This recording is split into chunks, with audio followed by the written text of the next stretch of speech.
वजीर आला नीतीश कुमार अपनी समृद्धि यात्रा के 5वें मरहले के तहत आज भोजपुर आरा पहुंचे, जहां उन्होंने जिले के तरक्याती मंसूबों का संग बुनियाद रखा और मुतअद्दिद मंसूबों का इफ्तिताह किया। आरा की मार्केट कमेटी में मुनक्किदा अवामी इज्तिमा में वजीर आला ने 227 मंसूबों के लिए 269 करोड़ रुपये की फंडिंग का ऐलान किया और 494 मंसूबों के लिए 197 करोड़ रुपये के तरक्याती कामों का इफ्तिताह किया। इस मौके पर वजीर आला ने शहरियों की मुश्किलात सुनी और मंसूबों की अमली सूरत-ए-हाल का जायजा लिया। इन्होंने कहा कि हुकूमत का मकसद सिर्फ बुनियादी ढांचे की तामीर नहीं, बल्कि हर गरीब के चेहरे पर खुशी लाना है। आरा की अवामी असम्बली से खिताब करते हुए नीतीश कुमार ने 2005 से पहले की बिहार की याद दिलाई और बताया कि उस वक्त भोजपुर की सड़कें और हालात किस तरह के थे, जबकि आज बुनियादी ढांचे में वाज़ेह बेहतरी आई है। वजीर आला ने कहा कि मरकजी हुकूमत से भरपूर ताउन मिल रहा है, जिससे बिहार तरक्की कर रहा है।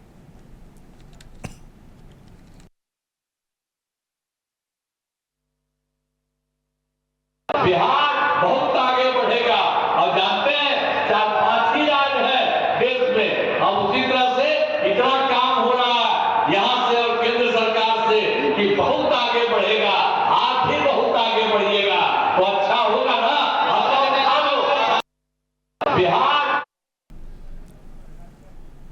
वजीर आला नीतीश कुमार आज समृद्धि यात्रा के 5वें मरहले के तहत बक्सर पहुंचे और एक अवामी इज्तिमा से खिताब किया। उन्होंने कहा कि 24 नवंबर 2025 को पहली बार एनडीए हुकूमत कायम हुई, जिसके बाद से बिहार में तरक्याती कामों का आगाज हुआ और रियासत में कानून की हुक्मरानी कायम हुई है। उन्होंने कहा कि उनकी हुकूमत से कब्ल की हुकूमत का हाल बहुत खराब था, लोग शाम के बाद घर से नहीं निकलते थे, लेकिन अब ऐसा नहीं है। जलसे से सम्राट चौधरी ने भी खिताब करते हुए बताया कि बक्सर के मरकजी जेल कॉम्प्लेक्स में भगवान अमन का मंदिर कायम रहे, जहां दूरदराज से लोग पूजा और दर्शन के लिए आते हैं। और उन्होंने मजीद कहा कि बिहार में नई हुकूमतें नीतीश कुमार की क़ियादत में ही चलती रहेंगी और रियासत की आवाम की तरक्की और खुशहाली के लिए मुसलसिल काम जारी है।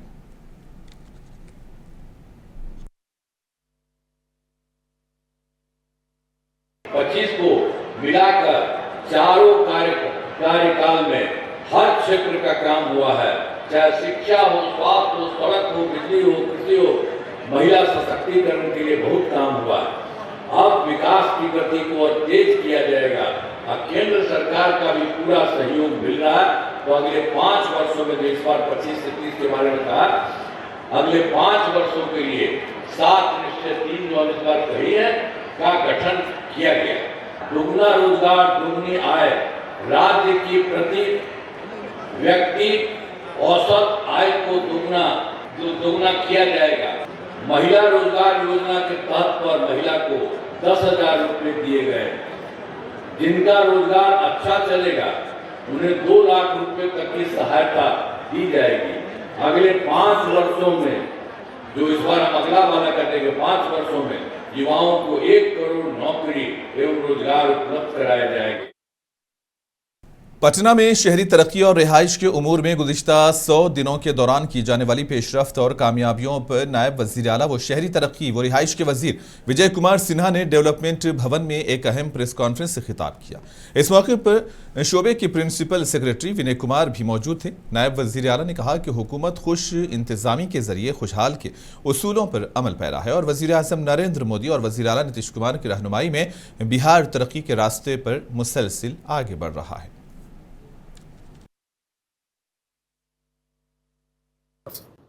डबल इंजन की सरकार बिहार के माननीय मुख्यमंत्री नीतीश कुमार जी के नेतृत्व में और देश के प्रधानमंत्री माननीय नरेंद्र मोदी जी के निर्देश और सहयोग से बिहार बदल रहा है कि बिहार नगर पालिका संशोधन विधेयक 2026 विधानमंडल द्वारा पारित किया गया। सशक्त अस्थायी समिति पहले नामित होता था, अब चयनित होगा। नगर निकाय के सभी अस्थायी सदस्यों का चयन पार्षदों के गुप्त मतदान के द्वारा बहुमत के आधार पर जिला पदाधिकारी के पर्यवेक्षण, निर्देश और नियंत्रण में निर्धारित अवधि के अंदर किया जाएगा। कई जगह से लोगों का पार्षदों का शिकायत आ रहा था। इसे पारदर्शी और लोकतांत्रिक बनाने के लिए सरकार ये व्यवस्था लाई है। पटना सहित सभी निगम, परिषद और नगर पंचायत के अंदर हमने निर्देशित किया कि जो हमारे विभाग के नगर परिषद, नगर पंचायत के तहत रजिस्ट्रेशन कराएंगे, उनका ही होर्डिंग वैध माना जाएगा और उससे इतर जो भी है सबको अतिक्रमण मानकर उसे इमीडिएट हटाने की व्यवस्था सुनिश्चित करने का निर्देश दिया। आरा के पिरवानू मंडल के भोजपुर रजिस्ट्री दफ्तर में आज दिन दहाड़े फायरिंग का वाकया पेश आया। मुसल्लह अफराद ने दफ्तर के अंदर तेज रफ्तार गोलियां चलाई, जिसके नतीजे में एक प्रॉपर्टी डीलर समेत 5 अफराद शदीद तौर पर जख्मी हुए हैं। जख्मी प्रॉपर्टी डीलर ने बताया कि यह हमला 3 कुटा जमीन के तनाजे की वजह से हुआ। अचानक फायरिंग से दफ्तर के अहाते में अफरा तफरी मची और लोग अपनी जान बचाने के लिए इधर उधर भागते नजर आए। जख्मियों को मुकामी लोगों की मदद से फौरी तौर पर पिरवानू मंडल अस्पताल मुंतकिल किया गया, जहां इब्तदाई इलाज के बाद 3 जख्मियों को कशीदा हालत में आरा सदर अस्पताल रेफर कर दिया गया। इलाके के एएसपी के सिंह पुलिस फोर्स के साथ मौके पर पहुंचे और तहकीकात शुरू कर दी। पुलिस ने मुकामी लोगों से पूछताछ शुरू की है और मुलजिमान की शिनाख्त व गिरफ्तारी के लिए इक़दाम तेज कर दिए हैं।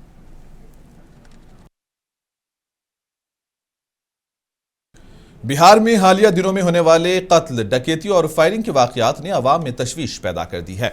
इन वाकयात के पेश नजर तेजस्वी यादव ने हुकूमत पर बराह रास्त हमला किया। तेजस्वी यादव ने कहा कि बिहार में कानून व इंसाफ का कोई वजूद नहीं रहा, हर रोज जराइम हो रहे हैं। उनका यह बयान उस वक्त सामने आया जब रियासत में अवाम की सलामती और अमनो अमान के हवाले से सवालात जोर पकड़ रहे हैं। यादव ने हुकूमत पर जोर दिया कि वो फौरी तौर पर सख्त इक़दाम करे और शहरियों की हिफाजत को यकीनी बनाए। देखिए, लगातार जो है बिहार में अपराध बढ़ता जा रहा है। पुलिस का काम है कि अपराध को कम करना, अपराधियों पर कार्रवाई करना, लेकिन जो घटना गाय घाट मुजफ्फरपुर में जो हुई है, एक निर्दोष व्यक्ति की हत्या जो है कर दी गई है और हत्या करने वाला जो लोग हैं वो वहाँ के थानेदार थे। उन्होंने जो है जबरन जो है, अब सुनने में तो आ रहा है कि शराब पी करके जो है उन्होंने गोली मारी है और प्रशासन, आप समझ सकते हैं कि किस हिसाब से ऑर्गेनाइज क्राइम हो रहा है और जबरन निर्दोष लोगों को मारा जा रहा है। पुलिस पूरी तरीके से फेल हो चुकी है। प्रशासन का, यहाँ के सरकार का इकबाल जो है खत्म हो चुका है। कोई कंट्रोल पुलिस पे नहीं रह चुका है। अराजकता का माहौल पूरी जगह, पूरे बिहार में भरा हुआ है।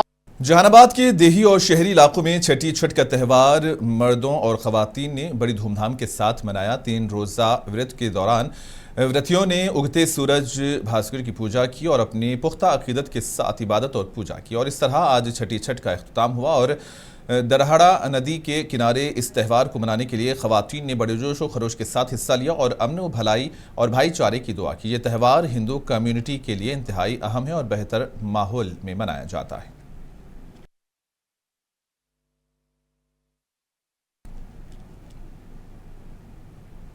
गोपालगंज में चित्रा छठ के अहम त्यौहार के मौके पर जिले के मुख्तलिफ घाटों पर अकीदतमंदों का हुजूम जमा हुआ। 4 दिन जारी रहने वाले इस पूजा के चौथे दिन सूरज के उगते और डूबते हुए लम्हात में विधि विधान के साथ सूरज देव की पूजा की गई। छठ मैया के गानों से माहौल मुकम्मल तौर पर भक्ति में रंग गया। रिवायती लिबास में खवातीन, मर्द और बच्चे अपने अहले खाना की खुशहाली और बच्चों की लंबी उम्र की दुआ करते नजर आए। घाटों की सफाई और सिक्योरिटी के इंतजामात में इंतजामिया ने मुकम्मल चौकस रहते हुए हर जगह रोशनी, बैरिकेडिंग और सिक्योरिटी एहलकार तैनात किए। सूरज को आरती देने के साथ इस त्यौहार का इख्तिताम हुआ।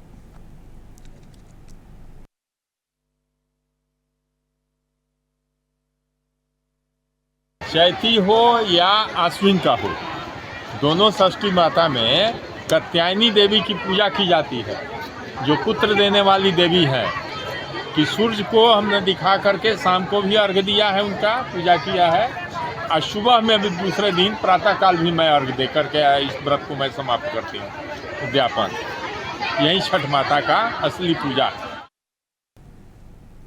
फुलवारी शरीफ में चित्रा छठ के मौके पर शहरी और देही इलाकों में अकीदत का शानदार मंजर देखने को मिला। गुरूब आफ्ताब के वक्त सूरज को अर्घ देने के लिए मुख्तलिफ तालाबों, झीलों, नदियों और नहरों के घाटों पर अकीदतमंदों का हुजूम जमा हुआ। फुलवारी शरीफ के संपत चक, प्रसाद बाजार, गौरी चक, जानीपुर, पिनपुन, राम कृष्णा नगर, भोकीपुर और अनिसाबाद समेत कई अहम घाटों पर अकीदत के साथ सूरज देव की पूजा की गई और इसी दौरान खानदान की खुशहाली, सुकून, सेहत और तरक्की की दुआ करते हुए गुरूब होते सूरज को अर्घ पेश किया। रिवायती लिबास में खवातीन और मर्द पानी में खड़े होकर पूरी अकीदत के साथ पूजा की।